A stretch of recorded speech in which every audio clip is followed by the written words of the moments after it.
Bismillahirrahmanirrahim. Ya ayyuhan nabiyyu idza talaqtumun nisaa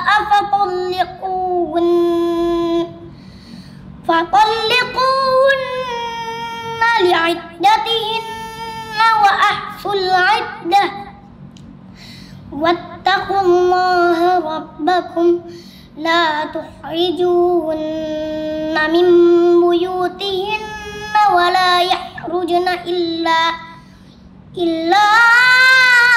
ay ya'tina bi fahishatin mubayyinah wa tilka hududullah wa man yata'adda hududallahi faqad zalama nafsah la tadri la'allallaha yuhditsu ba'da dzalika amra fa idza balagna ajalahunna fa amsikuhunna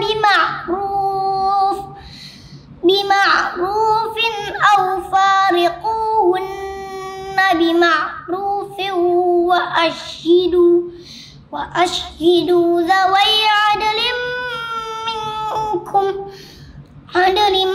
minkum wa aqimus syahadata lillah dzalikum yu'adzu bihi man kana yu'minu billahi wal yawmil akhir wa man yattaqillaha yaj'al lahu makhraja wa yarzuqhu min haitsu la yahtasib wa man yatawakkal 'ala Allahi fa huwa hasbuh innallaha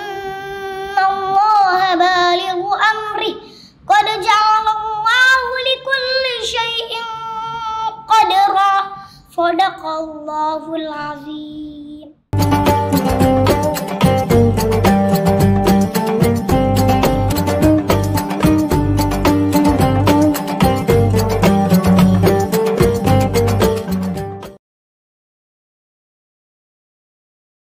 Bismillahirrahmanirrahim. Assalamualaikum warahmatullahi wabarakatuh. Alhamdulillah wassalatu wassalamu ala Rasulillah wa ala alihi wa sahbihi wa man wala wa ba'du. Saudara-saudariku, berjumpa kembali dalam program Aku Suka edisi yang ke-6 di hari ke-6 Ramadan ini 1441 Hijrah. Kita awali dengan bermohon kepada Allah Subhanahu wa taala semoga seluruh rangkaian ibadah puasa kita dari hari pertama sampai yang ke-6 ini berkenan diterima oleh Allah Subhanahu wa taala dengan penerimaan terbaik insyaallah. Baik, di hari ini kita akan coba lanjutkan bahasan kita tentang rahasia di balik keutamaan amalan-amalan Ramadan, khususnya yang terkait dengan salat qiyam atau yang biasa kita sebut dengan tarawih. Telah kita tuntaskan di pertemuan yang lalu bahwa penamaan tarawih tidak spesifik dimaksudkan pada sholatnya, namun lebih menunjuk kepada sifat praktikal sholatnya yang tenang, santai, ada getaran kepada jiwa, ya, ada gejolak kepada rasa, dan dengan perasaan itu membimbing kita untuk semakin mendekatkan diri kepada Allah Subhanahu wa taala dan berusaha dalam setiap jedanya. Ini rumus yang terbaru yang nanti kita tunjukkan, memohon kepada Allah Subhanahu wa taala ampunan dan menghanguskan seluruh dosa-dosa yang mungkin kita pernah kerjakan. Ingat baik-baik, sifat tarawih ini dilekatkan pada sholatnya yang disebut dengan qiyam, ini poinnya, lalu disandingkan dengan nama Ramadan, dan sela-selanya nanti akan diisi dengan doa yang Nabi SAW bahkan langsung contohkan. Saya ingin uraikan dulu, jika disebut dengan tarawih, kemarin saya katakan dari kata tarwiha, ya, yang berarti sesuatu yang dikerjakan dengan santai, ada pengaruh kepada ruh, seperti kemarin telah panjang saya uraikan. Ini sifatnya. Penunaian sholatnya disebut qiyam, jika ini menunjuk kepada sifat santai, dan pengaruhnya kepada roh, maka yang ini menunjuk kepada aspek kesempurnaannya. Ya, sempurna dan kesungguhannya. Serius. Ya, saya pernah terangkan dalam bab fikih salat bahwa setiap kalimat salat dalam Al-Quran yang bermakna ibadah itu umumnya seringkali diawali dengan derivasi kata qiyam ini. Ya, aqama yuqimu, bersumber akar kata awalnya dari kata qama, tambah hamzah di depannya, ditambahkan hamzah menjadi aqama. Aqama, yuqimu, yuqimuna, aqimu, aqimi, dan seterusnya. Baik, ini menunjuk kesempurnaan. Seakan Allah ingin memberikan pesan, jika Anda tunaikan sholat jangan sembarangan. Jangan semaunya saja. Jangan secepat yang saya inginkan selesai. Tapi tunaikan, berusaha dengan sempurna. Tunaikan dengan sungguh-sungguh dan serius. Karena itulah ketika Nabi SAW menyebutkan sholat qiyam di malam Ramadan ini dengan menggunakan kata aqama yuqimu, bahkan mengambil dari kata dasarnya aqama, ya, di hadis Al-Bukhari nomor hadis 37 itu dalam kitabus Siyam, Nabi mengatakan man qama. Baik, perhatikan baik-baik, Ramadhana.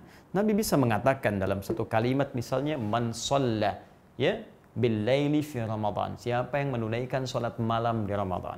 Tapi kenapa yang diambil adalah kalimat qamanya? Beliau ingin memberikan penekanan, walaupun ini sifatnya bukan fardu, sifatnya sunnah, tapi sangat penting. Saking pentingnya, walaupun ya kualitasnya sunnah, walaupun pahala yang diberikan nilainya ini nilai sunnah, tapi anugerahnya begitu luar biasa. Bahkan bonusnya bisa menggugurkan. Ingat, yang sunnah ini bisa menggugurkan dosa-dosa yang pernah kita kerjakan selama hidup dari sejak balik sampai ditunaikannya sholat dimaksud. Karena itu kata Nabi, jangan main-main dikerjakannya. Kerjakan dengan sungguh-sungguh. Kerjakan secara sempurna, sesuai rukunnya, syaratnya. Sehingga kalimat Ramadan yang memiliki makna yang dalam, menggugurkan dosa, memberikan ampunan dari kesalahan-kesalahan, menghanguskan segala noda-noda yang pernah dikerjakan. Ini bisa hadir jika kata ini dieksekusi dengan sempurna. Jika sholatnya sempurna, maka nilai Ramadannya akan diberikan kepada kita dalam pengertian ujung hadisnya. Ghufira lahu ma taqaddama min dzambi. Karena itulah, ada yang sangat menarik, bahkan di sela-sela dalam penunaian sholat qiyam ini, ketika salam pada bagian yang pertama, ingin kemudian lanjut bagian kedua lagi, di sela-selanya, Nabi memasukkan satu ajaran kepada kita berupa doa yang spesifik doanya dikaitkan dengan permohonan ampunan dosa dan penghapusan kesalahan. Baik, kita ambil contoh misalnya dalam hadis Abu Daud nomor hadis 1367 riwayat sahabat Ibnu Abbas radhiyallahu taala anhuma. Kemarin kita bahas salat malamnya Nabi, formulasi 2 plus 2 plus 2 plus 2 plus 2 plus 1 yang standar itu 11 ya. Ada yang 443. Kalau mau tambah juga silahkan. Dalilnya sudah saya sebutkan. Hadis-hadis tersambung isyaratnya kepada Nabi, kemudian disepakati eksekusinya oleh para sahabat dan ijma' pada saat itu. Sekarang kembali ke sini. Ketika beliau selesai menunaikan dua, ingin beranjak kepada dua yang lain, maka di tengah-tengah ini, di sela-selanya, beliau kemudian memberikan contoh langsung kepada kita sebagai aplikasi harapan meraih berkah Ramadan dalam kalimat Nabi, "Ghufira lahu ma taqaddama min dzambi." Akan diampuni dosa-dosanya oleh Allah dari yang lalu-lalu yang pernah ia kerjakan sejak balik sampai seketika dia itu sholat. Apa doa yang dimohonkan Nabi? Singkat, padat, tapi begitu mengena. Allahumma innaka afuun tuhibbul afwa fa'fu anni. Allahumma innaka afuun. Allahumma innaka afuun. Kalau Anda ingin masukkan sifat karim boleh, innaka afuwwun karim boleh. Sifat Allahnya karim dimasukkan di situ. Kalau Anda ingin kembalikan ke redaksi asal tidak ada masalah. Allahumma innaka afuwwun tuhibbul afwa fa'fu anni. Tuhibbul afwa fa'fu anni. Baik. Allahumma innaka afuwwun. Duhai Allah, sungguh hanya Engkau yang Maha Pemaaf. Hanya Engkau yang maaf-maaf. Tuhibbul afwa. dan engkau memiliki sifat mencintai orang-orang yang meminta maaf, mencintai sifat maaf, mencintai hambamu yang memohon pemaafan. Ya fa'fu anni. Maka dengan sifatmu yang pemaaf itu, dan kau pecinta segala yang minta maaf, maka dengan itu hamba mohon ya Allah pemaafan darimu. Maafkan segala salahku. Maafkan segala dosa-dosa yang pernah aku perbuat. Masya Allah. Indah sekali. Ya, dan ketika Anda menyebutkan satu doa dengan sifat Allah dari Al-Asma'ul Husnanya, itu diisyaratkan di Al-Quran, surah ke-17, ayat 110, sebagai bagian doa yang mendapatkan isyarat langsung dari Allah untuk segera cepat diijabah. Bahkan Allah sendiri yang mengatakan, Qulidu Allah. Jika Anda ada persoalan dalam kehidupan, panggil nama Allah. Sebut namanya. Awid Ar-Rahman. Atau sebut Ar-Rahman. Atau kalau ingin spesifik, ya, ayyamma tad'u falahul asmaul husna. Kapanpun Anda ingin menyerunya, sesuai dengan kebutuhan Anda, demikian cara memahami tafsirnya, sesuai dengan kebutuhan Anda, maka silahkan panggil Allah berdasarkan nama terbaik sesuai dengan apa yang kita butuhkan. Jadi Allah sudah melekatkan pada dirinya sifat, nama-nama terindahnya sesuai dengan kebutuhan kita. Butuh rizki, Ar-Razzaq. Sebut ya Allah ya Razzaq, Allahumma ya Razzaq. Ya, kita butuh ingin disembuhkan ya Allah ya Syafi, Allahumma ya Syafi. Ya, di sini konteksnya kita ingin memohon kepada Allah, ya Allah, saya merasa banyak salah. Saya mau minta ampun, saya mau minta maaf ya Allah. Minta kepada Allah. Maka Anda sebut dengan namanya, Allahumma innaka afuwun al-afu. Bukankah Allah punya sifat al-afu? Memaafkan semua kesalahan-kesalahan, Maha mengampuni semua dosa-dosa. Bahkan di Al-Baqarah ayat 286 itu kita mengatakan fa'fu anna. Ya. Fa'fu anna waghfir lana warhamna anta maulana fansurna 'alal qaumil kafirin. Maafkan kami ya Allah. Al-'af. Ya, Masya Allah. Nah, ini poinnya. Jadi ketika kita menyebutkan Allahumma innaka afuun, tambah dengan sifat asmaul husnanya, Karim misalnya. Ya, atau kita ingin cukupkan dengan kalimat ini, ya Allah, Engkau yang Maha Pemaaf. Engkau yang bisa menggugurkan dosa. Tuhibbul 'afwa, dan Engkau mencintai setiap yang minta maaf. Engkau mencintai sifat-sifat yang meminta maaf. Fa'fu anni. Maka mohon ya Allah, maafkan segala kesalahan-kesalahanku. Nah, mohonkan ini, ingat.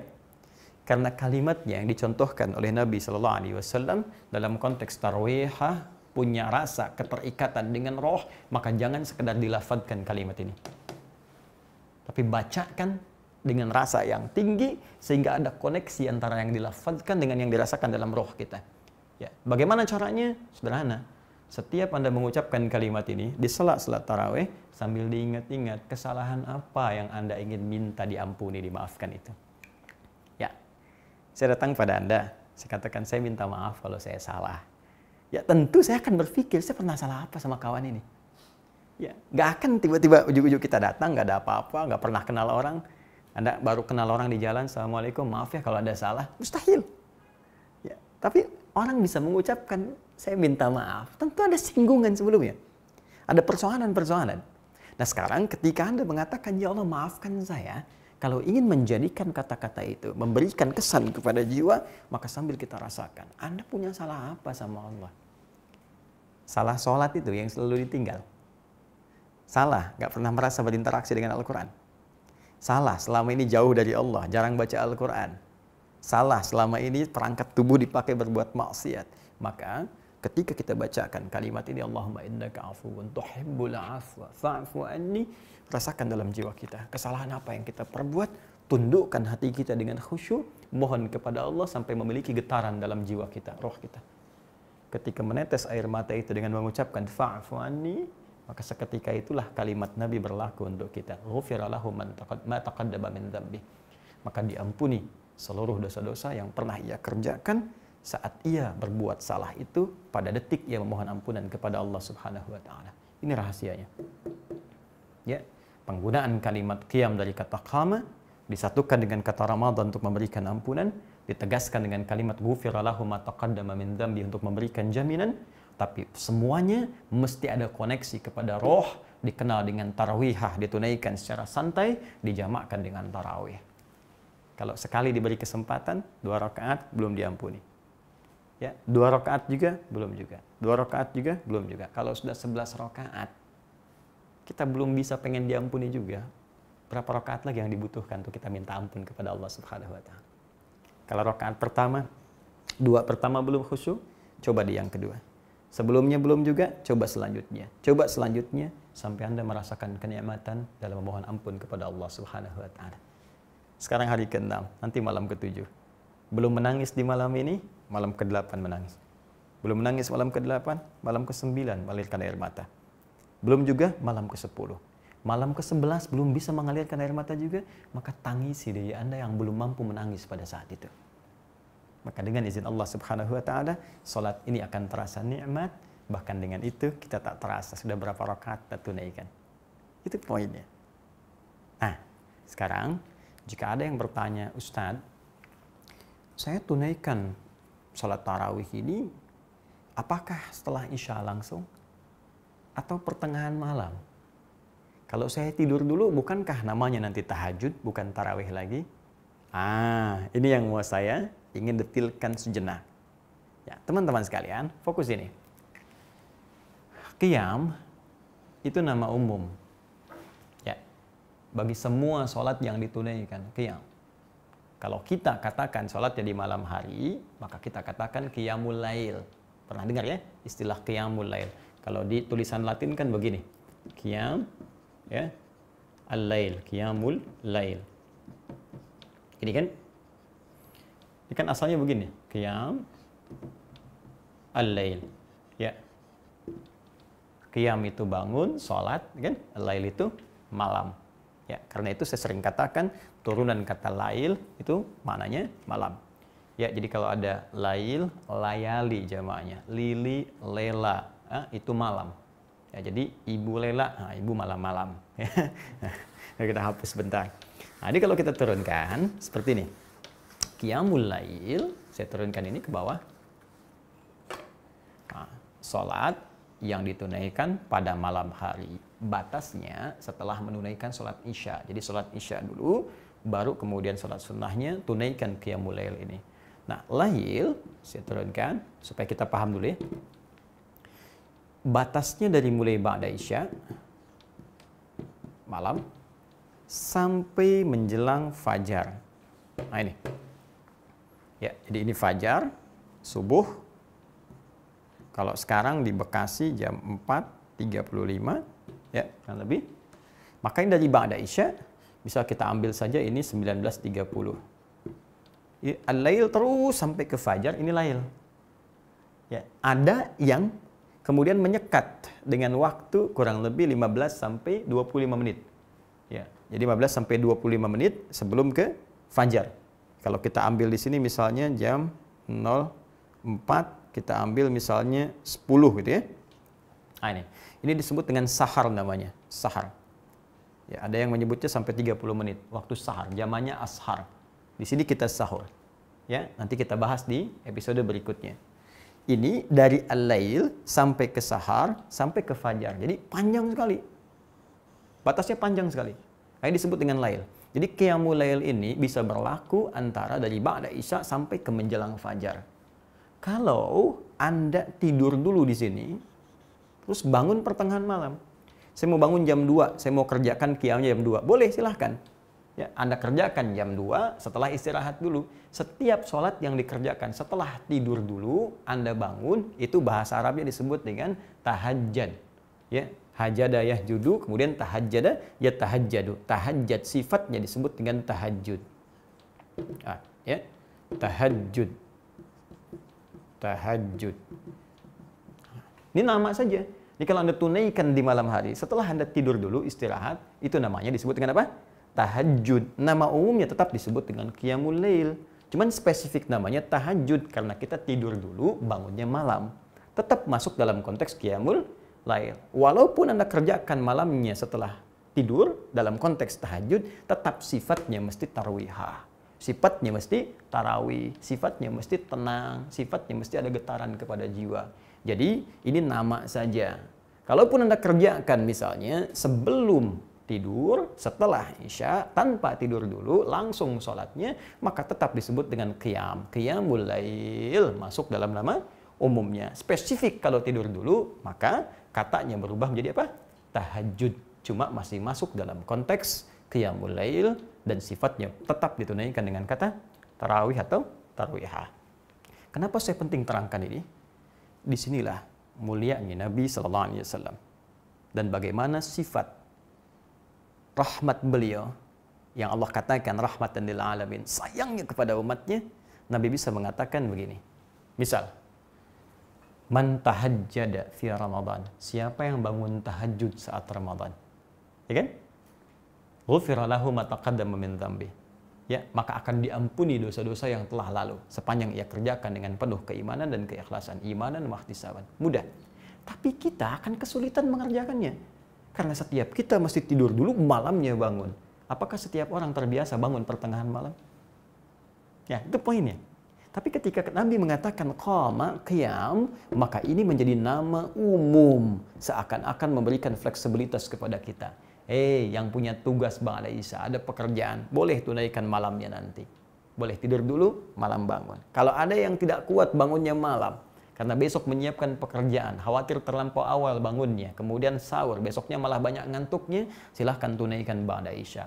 Ini adalah kemudahan bagi kita untuk memilih, sehingga kita bisa mengatakan, saya bisa pilih di awal waktu, atau saya pilih menjelang sahur, mana yang paling memudahkan, itu yang bisa kita lakukan. Bagian terakhir yang saya janjikan kemarin, Ustadz, situasi sekarang PSBB, ya, kami banyak di rumah. Lalu bagaimana yang tadinya biasa di masjid, kemudian kerjakan ke rumah? Teman-teman tidak usah panik. Dalam Islam tidak ada satu persoalan pun yang tidak punya solusi. Dahsyatnya dalam Islam, semua masalah itu ada jawabannya. Masya Allah, semua masalah itu ada jawabannya.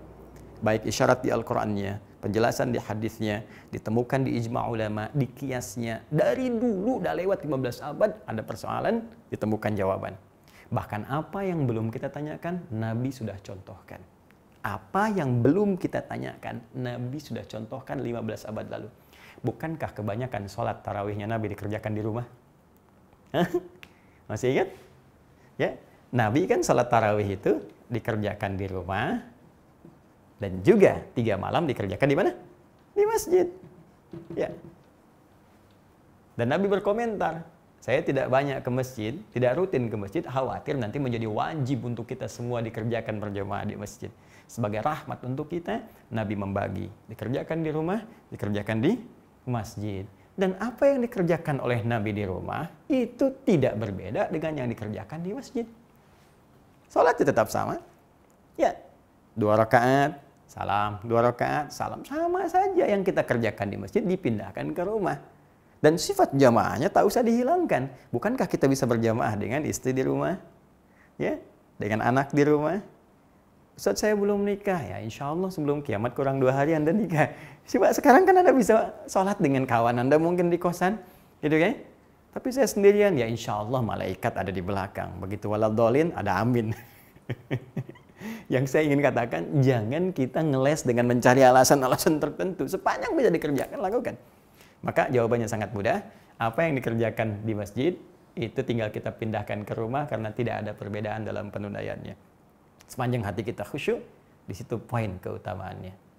Nah, sekarang kalau kita selesai menunaikan qiyamnya, sholatnya dengan sifat tahajud tadi, kualitasnya tarwih atau tarawih, berhentinya di mana Ustaz? Di waktu sahar ini? Apakah kemudian sebelum kita tunaikan fajarnya? Dan mana waktu yang paling tepat untuk menunaikan sahur sebelum kita dapat menunaikan panggilan sholat subuh berjamaah? Itu yang akan kita bahas dalam Aku Suka edisi yang ke-7, rahasia di balik kata sahur. Demikian yang saya sampaikan. Semoga bisa mendapatkan manfaat. Subhanakallahumma wa bihamdika, asyhadu an la ilaha illa anta, astaghfiruka wa natubu ilaik. Wa akhiru da'wana alhamdulillahi rabbil alamin. Assalamualaikum warahmatullahi wabarakatuh.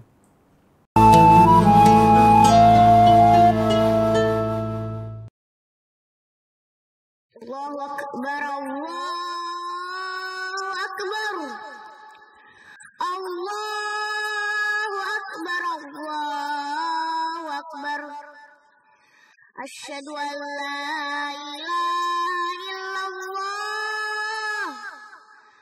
Asyhadu an la ilaha illallah. Asyhadu anna Muhammadar Rasulullah. Asyhadu anna Muhammadar Rasulullah. Hayya 'alas shalah. Hayya 'alas shalah. Hayya 'alas falah. Hayya 'alas falah. Allahu akbar, Allahu akbar. La ilaha illallah.